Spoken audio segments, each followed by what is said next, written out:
යන්න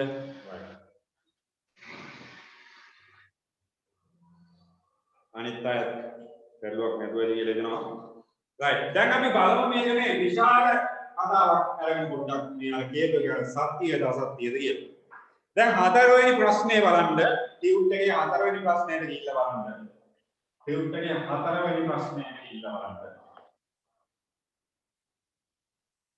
ටියුට් එකේ හතරවෙනි ප්‍රශ්නයට ගිහිල්ලා බලන්න හදන්න ගන්න හතරවෙනි ප්‍රශ්නයට ගිහිල්ලා හදන්න ගාන මත උත්තරේ දාන්න ටක් ගාලා හදන්න කලින් හදන්න එහෙමයි වෙන්නේ පෘථිවියේ ස්කන්ධය 6 වැඩි කිරීම 1024යි පෘථිවියේ ස්කන්ධය 6 වැඩි කිරීම 1024ක් වන අතර චන්ද්‍රයාගේ ස්කන්ධය 4 වැඩි කිරීම 1022ක් වේ පෘථිවිය හා චන්ද්‍රය අතර මධ්‍යම දුර 4 වැඩි කිරීම 18යි මීටර වේ පෘථිවියේ ස්කන්ධය right මෙන්න පෘථිවියේ ස්කන්ධය මේක පෘථිවියේ ස්කන්ධය 6 වැඩි කිරීම 1024යි කිලෝමීටර ඊළඟට කියනවා චන්ද්‍රයා ඉන්නවා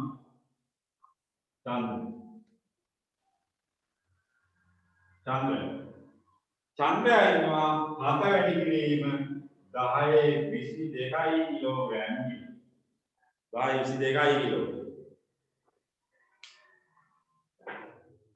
ඊළඟට සමහර අය අදලා තියෙනවා මේ වෙද්දී අන්නේම අදන්න ටක් ගාලා ගැල්ලක් අරගෙන ඉඳියාගෙන අදන්න ඕන නම් උත්තරේ ආසන්නයෙන් හරි දාන්න ඒකයි වෙන්න ඕන 4 වැඩි කිරීම 10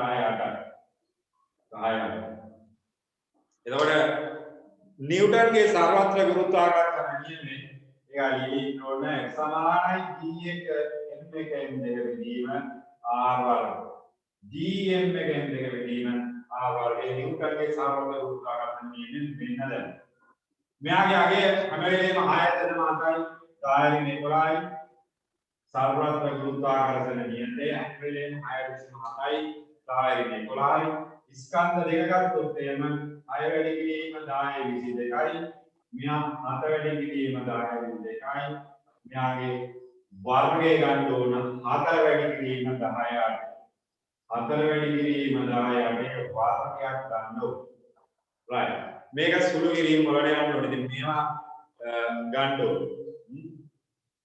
හරි 6 වැඩි කිරීම 1024යි මෙතන 1024 මේක සුළු කරගන්න ඕන මේක සුළු කරගන්න වාට කෙටි ක්‍රමයක් පාවිච්චි කරන්න පුළුවන් මෙතන අතරම 2යි ඊළඟට මේක සුළු කරගත්තොත් ඒ මෙතන 22යි එතන 11යි මෙතන 10යි 8ක් වෙනවා 4 වගේ 16යි පාර ඊළඟට අටවලක් දෙක 16යි 16 උඩට ගිහුවාම යම් කිසි බලයක් ඉතුරු වෙනවා right එතකොට මේ ටික සුළු කරලා ගන්න එතකොට එනවා 16යි වැඩි වෙනවා ඒ 16 24න් අඩුලා ගත්තොත් 8යි 19ක් වගේ ගන්න. right මේ ටික සුළු කරලා ගන්න.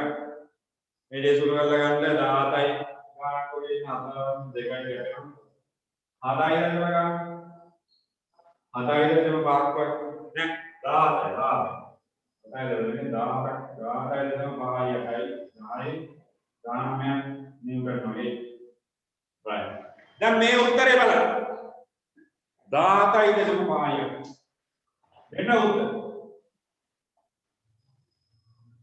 17.5යි ගායන මේ උත්තරය ඉස්සල්ලා උත්තරේ මොකද්ද 10 ඉතා කුඩා බලයකින් තිබ්බාගේ දැන් මෙන්න ලොකු වස්තු දෙකක් ගන්න තියෙනවා පෘථිවියයි චන්ද්‍රයයි පෘථිවියයි චන්ද්‍රයයි ගත්තහම මොකද වෙලාන්නේ පෘථිවියයි චන්ද්‍රයයි ගත්තහම ගුරුත්වාකර්ෂණ බලයට අර්ථයක් තියෙනවා නේද මෙන්න අර්ථයක් තියෙනවා මෙයාගේ අගයට අර්ථයක් තියෙනවා ඒ කියන්නේ මේ දෙන්නගේ මේ සුළු කිරීම බලන්න ඒ ගැලවල මේ උත්තරය ගන්න මේ අගයක් තියෙනවා 17.5යට 10 ගන්න ඒ කියන්නේ අපිට අර ඉස්සල්ලා කියපු කතාව මෙතනින් තාවුරු කරගන්න පුළුවන් ඉස්සල්ලා මම කිව්වේ මොකද්ද ඉතා කුඩා වස්තුන් සම්බන්ධයෙන් ගුරුත්වාකර්ෂණ බලය නැත්නම් ගුරුත්වාකර්ෂණ නියමයේ අර්ථවත් වෙන්නේ නැහැ කියලා. හැබැයි ඉතා විශාල වස්තුන් කියන අපි ගන්නවා ග්‍රහ වස්තුන්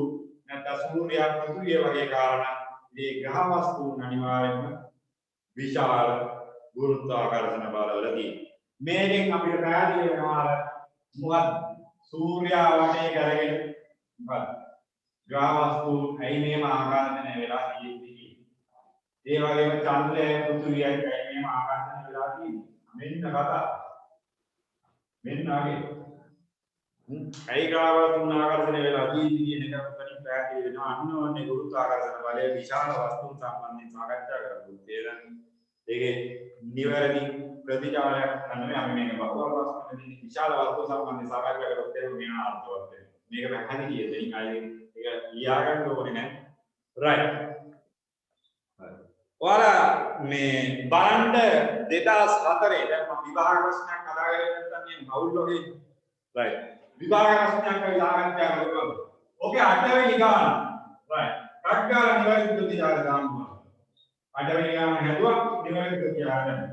කඩ්ගාල 8 වෙනි ගාන කියවුවා හැදුවා නිවැරදි ප්‍රතිචාර දාන්න.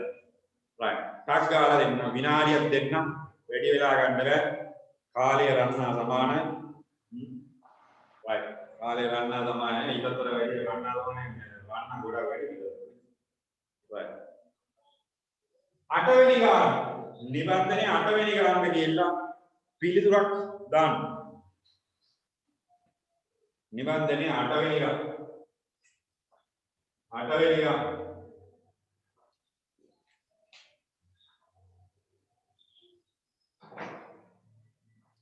ගාන කියවන්න 2004 අප්‍රේල් 28 වෙනි ගැටලුව ස්කන්ධ තුනක ඒකලිත පද්ධතියක් ඒකලිතයි කියන්නේ වෙන දෙන්නේ සම්බන්ධ නැහැ ඒකලිතයි කියන්නේ යාළුවා මේ එකම විදියකට නෙමෙයි තියෙන්නේ යාගේ පද්ධතිය වෙනස් තියෙන්නේ ඒකලිත පද්ධතිය රූපේ පෙන්නනවා M එක අන්තරේ ස්කන්ධ දෙක රූපේ දැක්වෙන PD වල තබා ගත් විට ඒ වායේ බලපෑම යටතේ M ස්කන්ධයේ නිශ්චලව පවතී.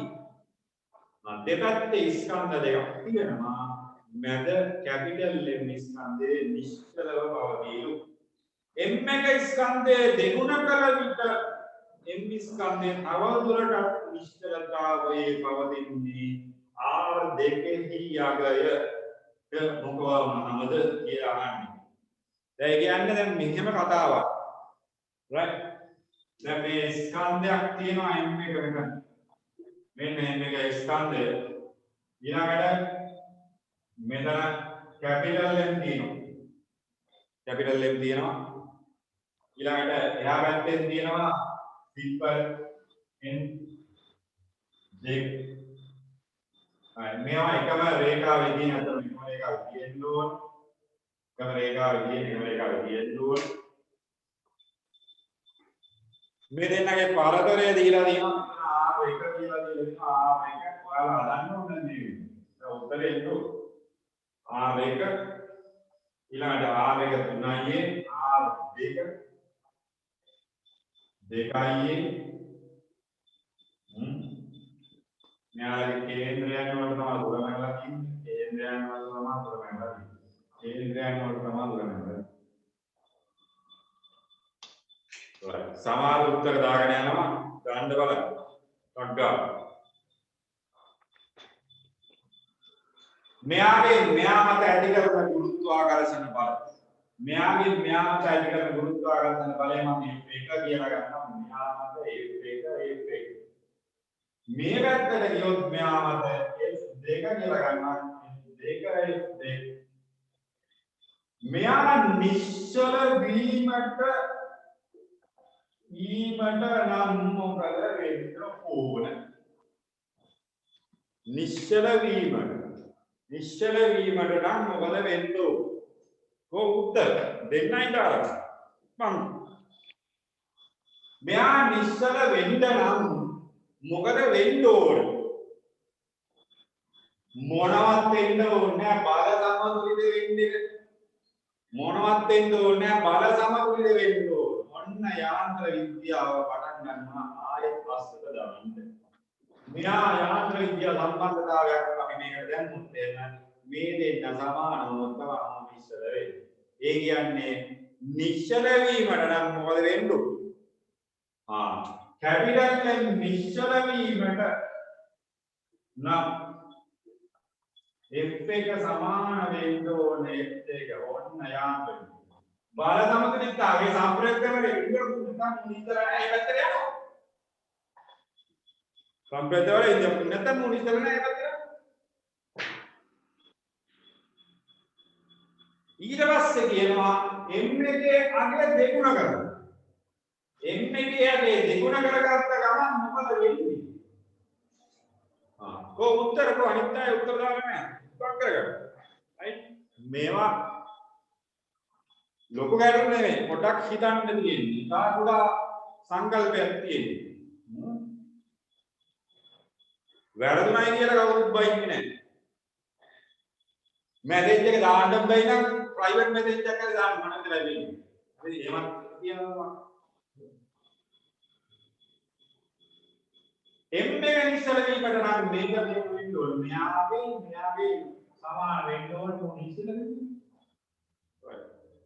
ඊළඟට එයාලා කියනවා M එකේ අගය දෙගුණ කළ විටද M ස්කන්ධයේ තපදුරටත් නිශ්චල බව දෙන්න නම් R දෙකට මොට්ටරාගයක් තියෙන්න ඕනේ. ඒ කියන්නේ මෙයා දෙගුණ කරාට පස්සේ මෙයා නිශ්චල වීමට නම් දෙගුණ කරාට පස්සේ නිශ්චල වෙන්න නම් මේ R දෙකේ අගය කොච්චරක් තියෙන්න ඕනද කියන එක තමයි සාකච්ඡා කරන්නේ. එතකොට m එකේ අගය දෙගුණ කරා කියන්නේ m එක දෙගුණ මේ කියන්නේ f එකක් මොකද වෙන්නේ මූ දෙගුණයක් වෙනවා. m එක දෙගුණ වේ කියන්නේ f එකක් ද දෙගුණ m එක දෙගුණ වෙනවා කියන්නේ අනුව සමානුපාතිකාවක් තියෙන නිව්ටන්ගේ සාවලත ගුරුත්වාකර්ෂණ නියමයෙන් අනුව සමානුපාතිකාවක් තියෙන්නේ මොකද කියන්නේ මෙයා දෙගුණ වෙනවා මෙයා දෙගුණ m එක දෙගුණ වෙනවා කියන්නේ f එක ද දෙගුණ වේ f එකත් අනිවාර්යෙන්ම දෙගුණ වෙන්න ඕන f එකත් අනිවාර්යෙන්ම දෙගුණ වෙන්න ඕන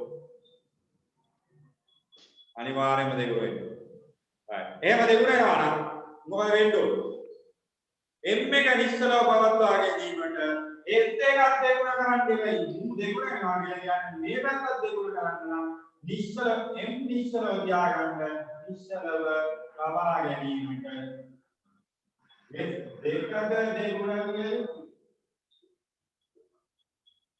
මෙයා ලියන්නේ වල සංවේදනය වෙන්න හරි දැන් ලියලියෙන්න ඕනේ නැහැ ඉස්සලාම තිබ්බා දෙන්න සමානින් නිශ්චලයි මු දෙගුණ කරා කියන්නේ f එක දෙගුණ වෙනවා f එක දෙගුණ නා කියන්නේ ආයත් f දෙකක් දෙගුණ කරන්න ඕන එහෙනම් m එක දෙගුණ වේ f එක දෙගුණ වේ m නිශ්චලව කවා ගැනීමට f දෙකක් දෙගුණ කරන්න ඕන. f දෙක දෙගුණ කරන්න නම් මෙයා හිතන්නවා ප්‍රතිලෝම සම්බන්ධතාවයක් තියෙන්නේ r අඩු කරන්න ඕනේ. r ගේ අගය අඩු කර යුතුයි. ඇයි අඩු කරන්න ඕනේ? මෙයා ප්‍රතිලෝම සම්බන්ධයන් එකට ආවා. එකට ආවා. ප්‍රතිලෝම සම්බන්ධ. එතකොට මම මේක මෙහෙම දාන්න ප්‍රතිලෝම සම්බන්ධය सार्वत्रिक गुरुत्वाकर्षण नियमे क्या अनित्य ඔක්කොම නියත सार्वत्रिक බෙදලා යන්න सार्वत्रिक गुरुत्वाकर्षण නියමය මොකද m එක n එක වෙකීම r වර්ගය මේක අනියතයි මූත් දෙකයි මූත් තියෙනවා එහෙනම් මේකේ f එකයට r වර්ගය කියලා ගන්නවා f එක r එක වර්ගය සමානයි f දෙක r දෙකේ වර්ගය f එක r එක වර්ගය සමානයි f දෙක r දෙක වර්ගයේ සම්බන්ධතාවය දාලා r දෙක හොයන්න පුළුවන් මේක දාන්නේ අපිට ගන්නෙ f2 දෙගුණ කරන අවස්ථාවේ f2 දෙගුණ කරන්න නම් f1 කියලා ගන්න f2 පළවෙනි අවස්ථාවේ නම් යා f2 යාගේ තිබ්බේ 2a f2 ගේ තිබ්බේ කීයද 2a මෙයා 2a ගේ තිබ්බේ 2a තිබ්බේ right 2a කීයක් කරන්න ඕනද කියලා මෙයා දෙගුණ වුණාට පස්සේ දෙගුණ වුණාට පස්සේ කීයක් කරන්න ඕනද කියලා නා right මේක දුව f2 කට f2 4a වර්ගයේ තියෙන දෙක r දෙකේ වර්ගය 2a වර්ගයේ වර්ගමූල මේකයි වර්ගමූලය ගත්තොත් මූල 2යි a එළි මූල දෙක දෙකට විතරයි a එළි මූල දෙක දෙකට විතරයි a එළියෙන් මූල දෙක විතරක් එළියට දාන්න පුළුවන් ඔව් දෙවෙනි උත්තරේ තමයි නිවැරදි වෙන්නේ සමානයි හරි ප්‍රතිවාදයක් තියෙනවා. මූල දෙකයි ඒක කරවලුත් තමයි වැඩේ කොට යන්නේ. මූල දෙකයි.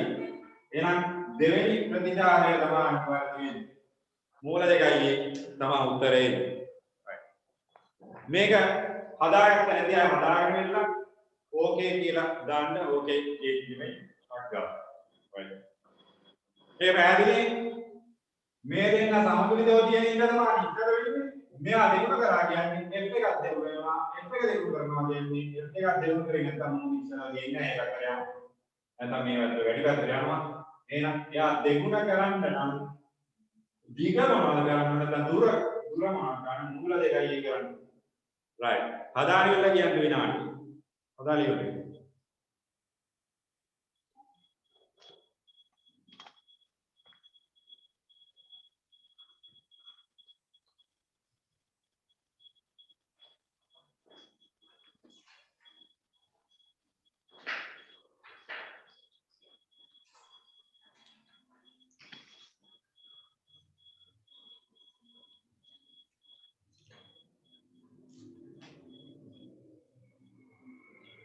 right.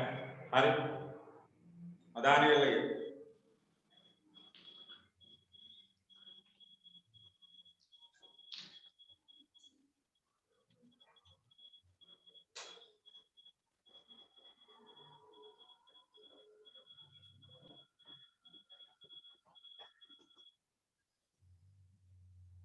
ඉවරයි. කවුරු හරි මැසේජ් එකක් දාන්න. අදුනොත් මට ගැටලුවක්.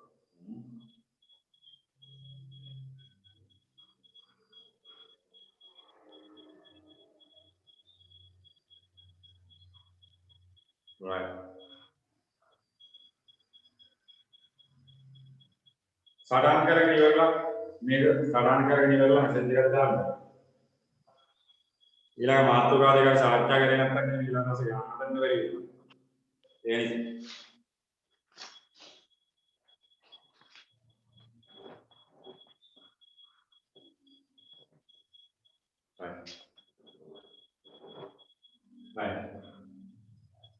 ඊළඟට ඔයාලගේ සිද්ධාන්ත කොටසේ දෙවනි අධීරයට යන්න යන්නේ ස්කන්ධයක් අවට ගුරුත්වය ශේෂ්ඨ තීව්‍රතාවය කියනවා. ස්කන්ධයක් අවට ගුරුත්වය ශේෂ්ඨ තීව්‍රතාවය. මේක මේ කාන්ත විද්‍යාව වගේ වෙන සංකල්ප ඉන්න තමයි මේක තෝරගත්තේ. මේ ලොකු දේවල් නෑ. හරි. ස්කන්ධයක් අවට ගුරුත්වය ශේෂ්ඨ තීව්‍රතාවය කියන මාතෘකාවට.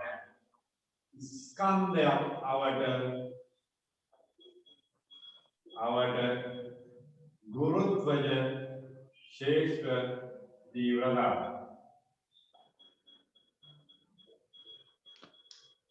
स्कंदक गुरुत्वज श्रेष्ठ तीव्रता स्कंदक गुरुत्वज श्रेष्ठ तीव्रता संकल्पेට යන්න අපි දන්නවා ශ්‍රේෂ්ඨයක් කියලා කියන්නේ බල සීමාවක් මෙයාගේ ඉඩම නැත්නම් අපි කියනවා දැන් අපේ ඉඩමට කවුරුත් එළියෙන් එන්න බෑ right අපේ බලය කියන්නේ මෙයාගේ ශ්‍රේෂ්ඨය කියලා කියන්නේ ඒ වගේ එකක් තමයි අපේ ගෙදරට කවුරුත් මේ ගේට් එක ලොක් කරලා ගියදී එළියෙන් එන්න බෑ අනිවාර්යෙන් අපේ බල සීමාවට එනවා නම් අපේ අවසරයක් කරන් යන්න ඉතින් ඒ වගේ තමයි මේ ශේෂ්ත්‍රය ක්‍රියාත්මක වෙන ප්‍රදේශය මේකේ ශේෂ්ඨ තීව්‍රතාවය නැත්නම් මේකේ හැමදාම මේකමයි ශ්‍රේෂ්ඨය කියලා කියන්නේ මේ සීමාවක් ගත්තා මේ බල ප්‍රදේශයේ මේ ශ්‍රේෂ්ඨ තීව්‍රතාවය කියලා කියන්නේ මෙයාගේ මේ ස්කන්ධ මේ ශ්‍රේෂ්ඨයේ ඇතුලේ තියෙන ස්කන්ධ මත බලපෑම් ඇති කරන යම් කිසි ගුණයක් බල ශ්‍රේෂ්ඨයක බලපෑම සම්බන්ධයෙන් පහදා දීම සඳහා නැත්නම් බල ශ්‍රේෂ්ඨයේ බලපෑම ආර්ථකමනය කරන්න තමයි ශ්‍රේෂ්ඨ තීව්‍රතාවය කියන්නේ. තීව්‍රතාවය ශ්‍රේෂ්ඨ තීව්‍රතාවය කියන්නේ බල ශ්‍රේෂ්ඨයක ගතිගුණ පහදා දීමට යොදා ගන්නවා. බල ශ්‍රේෂ්ඨයේ ප්‍රබලතාවය නැත්නම් මෙයාගේ ප්‍රබලභාවය මේ ඇතුලේ කොච්චර ප්‍රබලයිද කියන එක කතා කරන්න තමයි බල ශ්‍රේෂ්ඨයේ තීව්‍රතාවය කතා කරන්න තමයි ශ්‍රේෂ්ඨ තීව්‍රතාවය කියන සංකල්පය. right මේ ශ්‍රේෂ්ඨ තීව්‍රතාවය කියන එකේ අර්ථ දැක්වීමට අපි කියොත් මේ ශ්‍රේෂ්ඨ තීව්‍රතාවය කියලා කියන්නේම අර අන්‍යෝන්‍ය ගුරුත්වාකර්ෂණ බලයෙන්ම ආපු කෙනෙක් තමයි මෙයා G1 M1 M2 බෙදීම R වර්ගයේ මේකේ එක් ස්කන්ධයක් ඒකක ස්කන්ධයක් බවට පරිවර්තනය කරනවා. ඒ කියන්නේ මේ M1 හෝ M2 එකයි kg කරනවා. එකයි kg කරපුවම මේ මොකද බලන්න. ඉස්සල්ලාම මම ලියපු සමීකරණය හරියට මේකට ලිප්පේ M1 M2 R වර්ග. right. M1 M2 යම් කිසි ස්කන්ධ දෙකක් ගැන කතා කරේ. දැන් න්‍යාය මේක කියලා ගන්නකො. right. ගුරුත්ව ශේෂ්ත්‍රයෙන් මෙයාගේ මේ යම් ලක්ෂයකට 1 කිලෝග්‍රෑම් ස්කන්ධයක් මත බලයක් ගන්න 1 කිලෝග්‍රෑම් කියලා ගන්න අනිත් ස්කන්ධ. එක් ස්කන්ධයක් 1 කිලෝග්‍රෑම්. කුඩා ඒකක ස්කන්ධ. එතන 1 කිලෝග්‍රෑම් වුණ ගමන් මෙයා අපිට දාන්න පුළුවන් මෙයා m1 කියලා තමයි m ගන්නකො m මෙයා 1 කිලෝග්‍රෑම් ගන්න මෙයා 1 කිලෝග්‍රෑම්. ඒතර r වර්ගයේම තියෙනවා F සමානයි mg ඒක ගන්නවනේ F සමානයි mg mg නම් මේ m ට m ගැටුණොත් g සමානයි right මේකේ නිර්මාණය කර සූත්‍ර right මේක එකයි ස්කන්ධයක් තියෙනවා ඒකක ස්කන්ධයක් මත බලයෙන් R වර්ග ඒකක ස්කන්ධයක් මත බලය කියලා ගන්නවා ඒකක ස්කන්ධයක් මත බලය ගුරුත්වය ශේෂ්ඨ තීව්‍රතාවය එතකොට අර්ථ දැක්වීමකට යන්න පුළුවන් අර්ථ දැක්වීමෙන් අපිට ගන්න පුළුවන් ශේෂ්ඨ තීව්‍රතාවය අර්ථ දැක්වීමෙන් මෙයා දැන් MG ආදේශ කරන්නේ නැතුව මෙයා ඒකක ස්කන්ධයක් ගත්තොත් එන්නේ ශේෂ්ඨ තීව්‍රතාවයෙන් කියන එක තමයි G කියලා කියන්නේ G M R වර්ගය මේකේ මේ ඒකක ස්කන්ධයක් මත බලය කියන එකේ අපි ගුරුත්ව ශේෂ්ඨ තීව්‍රතාවය අර්ථ දැක්වීමකට යන්න ඉස්සෙල්ලා මේක ඔයාලා දැන් මෙතන දැන් MG කැපෙනවා T වර්ගයක් කරනවා MG කැපෙන්නේ නැති ඒකේ හේතුව මම පැහැදිලි කරලා දෙන්නම් right මේක ගුරුත්ව ශේෂ්ඨ තීව්‍රතාවය කියලා කියන්නේ මේ ශේෂ්ත්‍රය තුළ යම් ඒකක ස්කන්ධයක් පදන අන්‍යෝන්‍ය ස්ථಿತಿ විද්‍යුත් බලය යම් කිසි ලක්ෂයක් මත තමයි උදාහරණයක ස්කන්ධයක් මත අන්‍යෝන්‍ය ස්ථಿತಿ විද්‍යුත් බලය තමයි නැත්නම් ගුරුත්වජ ශේෂ්ඨ තීව්‍රතාවය කියලා කියන්නේ. ඒතර අර්ථයක් කියන වාගේ සිද්ධාන්ත කොටසේ දීලා තියෙන්නේ ගුරුත්වජ ශේෂ්ඨයක යම් ලක්ෂයක ලබන ලබන. ගුරුත්ව ශේෂ්ඨයක යම් ලක්ෂයක ලබන ලබන. මේකේ වැඩක් නෑ අපි එකයි කියලා ගමු. ගුරුත්ව ශේෂ්ඨයක් තියෙනවා. ගුරුත්වජ ශේෂ්ඨයක් තියෙනවා. ඒ ගුරුත්වජ ශේෂ්ඨයේ යම් ලක්ෂයක් මේ ලක්ෂය යම් ලක්ෂයක ලබන ලබන කුඩා ඒකක ස්කන්ධයක් මත බලය. කුඩා ඒකක ස්කන්ධයක් මත බලය. එකයි kg කියන ඒකක ස්කන්ධයක් මත බලයට තමයි කියන්නේ ගුරුත්වජ ශේෂ්ඨ තීව්‍රතාවය. right. එතකොට ගුරුත්වජ ශේෂ්ඨ තීව්‍රතාවය කියන්නේ ඒකක ස්කන්ධයක් මත බලය. right. ගුරුත්වජ ශේෂ්ඨ තීව්‍රතාවය කියන්නේ ඒකක ස්කන්ධයක් මත බලය. මේ එක ගන්න ඒකක ස්කන්ධයක් මත බලය. ස්කන්ධයේ ඒකකයක් වුණොත් ඒකක ස්කන්ධයක් මත බලය තමයි ගුරුත්වජ ශේෂ්ඨ තීව්‍රතාවය කියලා කියන්නේ. කුඩා ඒකක ආරෝපණයක් ආරෝපණ ස්කන්ධයක් තිබ්බොත් එයා මත බලය තමයි ගුරුත්වජ ශේෂ්ඨ තීව්‍රතාවය කියලා කියන්නේ. එතකොට ගුරුත්වජ ශේෂ්ඨ තීව්‍රතාවයේ D නම් මෙයා පෘථිවිය නම් මෙයාගේ ගුරුත්වජ ශේෂ්ඨ තීව්‍රතාවය 10 න් දැන් දාන්න ඕනේ. හරි. මෙයාගේ ගුරුත්වජ ශේෂ්ඨ තීව්‍රතාවය නැත්නම් මෙයාගේ බල ප්‍රදේශයේ ප්‍රබලතාවය. මේක පෘථිවිය කියලා කියමු. මේ බල ප්‍රදේශයේ ප්‍රබලතාවයේ G කියලා ගුරුත්ව ශේෂ්ඨ තීව්‍රතාවය. පෘථිවියේ මත තියෙන ලක්ෂයක තියෙන ස්කන්ධයක් මත බලය. right. ඒතර ගුරුත්ව ශේෂ්ඨ තීව්‍රතාවයේ G වුණොත් ඒ ගුරුත්ව ශේෂ්ඨ තීව්‍රතාවයේ G වූ ලක්ෂයක තබන ස්කන්ධයක් මත බලය නා. ගුරුත්ව ශේෂ්ඨ තීව්‍රතාවයේ G වූ ලක්ෂයක තබන ලබන ස්කන්ධයක් මත බලය නා. අපිට පැහැදිලි කියන්න පුළුවන් M ස්කන්ධයේ මත බලය ඉස්සලා තිබ්බේ M ස්කන්ධයේ මත බලය සමානයි F ඒකක ස්කන්ධයක් නැත්නම් ඒකක ස්කන්ධයක් මත බලය. ඒකක ස්කන්ධයක් මත බලය. ඒකක ස්කන්ධයක් මත බලය F බෙදීම M. එතකොට ඒකක ස්කන්ධයක් මත බලය කියන්නේ තමයි GN. ඒකක ස්කන්ධයක් මත බලය කියනවා GN. ඒතර G කියන්නේ ඒකක ස්කන්ධයක් මත බලය. එතකොට මේක අපි සාමාන්‍ය විදිහේ බාල සූත්‍රයක් කියමු වගේ තමයි සමානයි mg කියලා කියනවා. right බාල සූත්‍රයලු x සමානයි mg. right එතකොට මෙයාගේ ගුරුත්වජ ශේෂ තීව්‍රතාවය කියන එකේ අපේ සමානුපාතිකතාවයට තියෙන ගුරුත්වජ ත්වරණයට ඇත්තටම සමානයි. ඒ වගේම මෙතන අපි ඒකක වශයෙන් ගන්නේ මෙයාගේ ඒකක සලකවුවොත් එහෙම g ගේ ඒකක ඒකක සලකවුවොත් එහෙම g ගේ ඒකක සමානයි f බෙදීම mg එකට. इधर g के एक वोट में f के एक वोट न्यूटन में हम स्कंद एक वोट किलोग्राम में मैं आगे एक कहने n kg नहीं मैं आगे एक कहने n kg नहीं किलोग्राम में है न्यूटन. हाँ किलोग्राम में न्यूटन के लिए उत्पादन के लिए कभी गाने लो ये का था ms में क्या मैं न्यूटन के यानी kg ms कितना है kg ms कितना देगा वैल्यू में kg नहीं මෙතනින් තමයි එන්නේ ගුරුත්ව ත්වරණය ඒකකයක් කියන්නේ. මේකට දෙකම ශ්‍රේෂ්ඨ තීව්‍රතාවය. ශ්‍රේෂ්ඨ තීව්‍රතාවය එන්නේ තමයි පාවිච්චි කරන්නේ. මේක ගුරුත්ව ත්වරණයවත් අදාළ. ඒතර ශ්‍රේෂ්ඨ තීව්‍රතාවය ඒකට පාවිච්චි කරන්නේ. මෙයා මාන LT කියන දෙක කියලා ගන්නත් අපි කියනවා. මාන වෙලා L නැත්නම් ගුරුත්ව ත්වරණයේ මාන වලට සමානයි. right දැන් අපි ඉස්සරහට කතා කරන්නේ දැන් හරියට පැහැදිලි දෙන්නේ නෝනා මම ඉස්සරහ ගුරුත්වාකර්ෂණ බලයත් එක්ක ගත්තොත් ඒක හරියන්නේ නැහැ. මේක බලන්න ආයෙත් කියන්නේ. ගුරුත්වජ ශේෂ්ඨ තීව්‍රතාවය කියලා කියන්නේ යම්කිසි ශේෂ්ඨයක් තුළ ඒකක ස්කන්ධයක් මත බලය.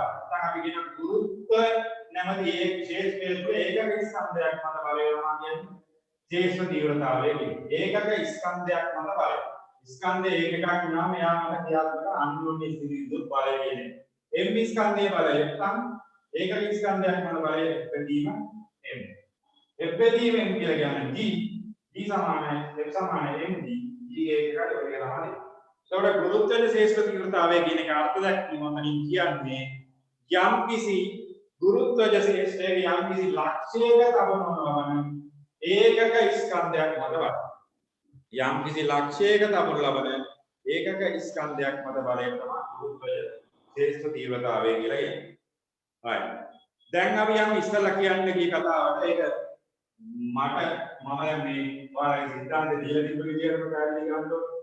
මේක ඊට කලින් දාලා තිබ්බ ඒක මම මේ ඒක අමතක කරලා එතන ඒක ගැන දැන් මෙතන සාකච්ඡා කරපු දේ බලලා බලමු. right ඒතර ගුරුත්වජ ශේෂ්ඨ තීව්‍රතාවය කියලා කියන්නේ ඒකක ස්කන්ධයක් මත තියෙන බලය. right ඊළඟට ඔයාලගේ සිද්ධාන්ත කොටස යනවා r දුරින් මෙච්ච p ලක්ෂයක ගුරුත්වජ ශේෂ්ඨ තීව්‍රතාවය සම්බන්ධයෙන් සාකච්ඡා කරනවා. r දුරින් මෙච්ච p ලක්ෂය නැත්නම් කියන යම් ලක්ෂයක ගුරුත්වජ ශේෂ්ඨ තීව්‍රතාවය කතා කරනවා. right දැන් බලන්න ඔයාලගේ ඊළඟ සිද්ධාන්ත කොටස බලන්න දාලා තියෙන එක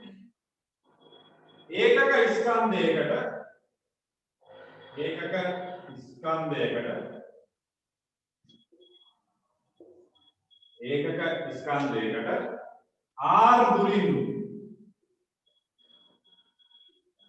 ලක්ෂයක ගුරුත්වජ ශේෂ්ඨ තීව්‍රතාවය r දුරින් ලක්ෂයක ගුරුත්වජ ශේෂ්ඨ තීව්‍රතාවය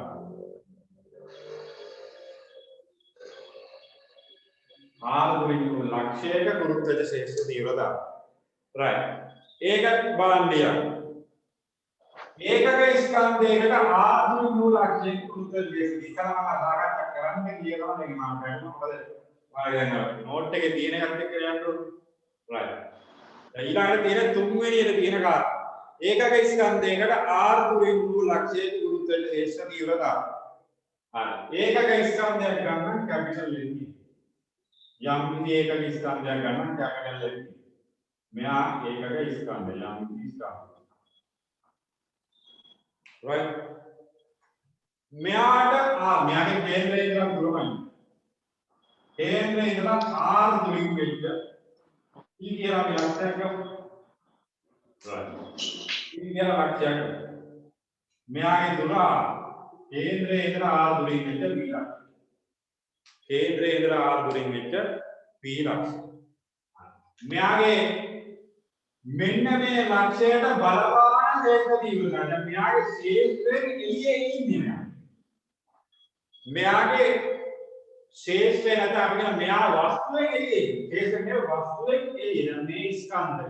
මේ ස්කන්ධයෙන් එළියේ කතාවක් කියන්නේ. R දුරින් වෙච්ච කතාවක්. එතකොට ඒකක ස්කන්ධයක් මෙන්න තියෙනවා. ඒකක ස්කන්ධයක R දුරින් ලක්ෂයක් තියෙනවා. P කියලා එයාගේ ගුරුත්ව ශේෂ්ත්‍ර තීව්‍රතාවයක් ගැන කතා කරනවා. ඒ කියන්නේ මේ ගුරුත්ව ශේෂ්ත්‍ර තීව්‍රතාවය කියලා කියන්නේ එච්චර යනවා. ස්කන්ධය තුළම තියෙන මේක ශේෂ්ත්‍රයන් යමනවාදී මේක ශේෂ්ත්‍රය. ශේෂ්ත්‍රේ පුරාම විදිහේ. එතකොට ශේෂ්ත්‍ර තීව්‍රතාවය කියන්නේ නැවත ඒකක ස්කන්ධයක් මත බලය නැත්නම් අපි කියන ගුරුත්ව ශේෂ්ත්‍රයක තවර ලබන ඒකක ස්කන්ධයක් මත බලය. එතකොට මම කියන්නම් ඒකක ස්කන්ධයක් ගෙනල්ලා මෙතන. එකයි කේදී ස්කන්ධය මෙතන ගෙනල්ලා දීපා කියලා කියනවා දවල්පොත්. එතකොට මෙයාගේ ශේෂ්ත්‍ර තීව්‍රතාවය මේ පැත්තනේ මෙයාගේ අන්‍යෝන්‍ය බලයෙන් එහෙනම් ගුරුත්වජ ශේෂ්ත්‍ර තීව්‍රතාවය මේ පැත්තයි. අන්‍යෝන්‍ය බලය ඔය පැත්තට නම් ගුරුත්ව ශේෂ්ත්‍ර තීව්‍රතාවය මේ පැත්තටදී. එතකොට ඒකලිත ස්කන්ධේ එන්නම් m r වලින් ඉන්න b ලක්ෂයක් ගන්නවා. b ලක්ෂයේ ගුරුත්වජ ශේෂ්ත්‍ර තීව්‍රතාවය g නම් b ලක්ෂයේ කුඩා ඒකක ස්කන්ධයක් තියෙනවා කියලා ගත්තොත් එහෙම m ස්කන්ධයේ මත ගුරුත්වාකර්ෂණ බලය m ස්කන්ධයේ මත ගුරුත්වාකර්ෂණ බලය m ස්කන්ධයේ මත ගුරුත්වාකර්ෂණ බලය ස්කන්ධ දෙකක් දැන් තිබ්බත් අන්‍යෝන්‍ය ස්ථිති විද්‍යුත් බලයට සමානයි. ඒ කියන්නේ එකයි කේජි නැත්නම් ඒකක ස්කන්ධයේ මත ගුරුත්වාකර්ෂණ බලය මේක මත ගුරුත්වාකර්ෂණ බලය දැන් මේ ඉස්සල්ලාගේ කතා කරපුවා F සමානයි G m එක m දෙකම තමයි. හැබැයි එකක් 1 කිලෝග්‍රෑම් වෙලා ඉන්නේ. දැන් මෙයා m මෙයා 1 කිලෝ. ඒකක ස්කන්ධයක් මත ගුරුත්වාකර්ෂණ බලය. ඉස්සල්ලාගේම තමයි. හැබැයි මෙයාගේ m දෙක තියෙන එක 1 කිලෝග්‍රෑම් කියලා. ඒතර මේ 1 කිලෝග්‍රෑම් මත බලන්න. එතකොට ඒකක ස්කන්ධයක් මත ගුරුත්වාකර්ෂණ බලය කියලා කියන්නේ මේ ස්කන්ධ දෙක තියෙන අවස්ථාවේ ස්කන්ධ දෙක